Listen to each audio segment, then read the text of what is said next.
This is from 1966. He says, you didn't have to be a genius to know that the Walt Disney Company was worth more than $80 million. $17 million for the Pirates ride. It's unbelievable, but there it was. And the reason was, in 1966, people said, well, Mary Poppins is terrific this year, but they're not going to have another Mary Poppins next year, so earnings will be down. I don't care if earnings are down like that. You know you've still got Mary Poppins to throw out in 7 more years, assuming kids squawk a little. I mean, there's no better system than to have something where essentially you get a new crop every 7 years and you get to charge more each time.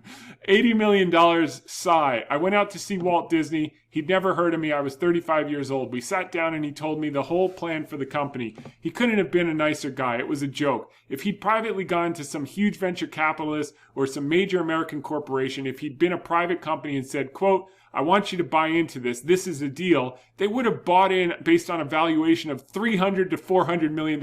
This is Alibaba. You couldn't sell Alibaba privately for $800 billion. And it's trading at whatever it's trading at, $250 billion. It's going to be $1 trillion plus. It's a no-brainer. It's 3 to 5 years.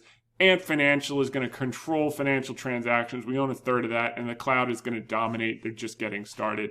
But the very fact that it was just sitting there in the market every day convinced people that $80 million was an appropriate valuation. Essentially, oh, by the way, 250, back out the $70 billion of cash. I mean, it's hysterical.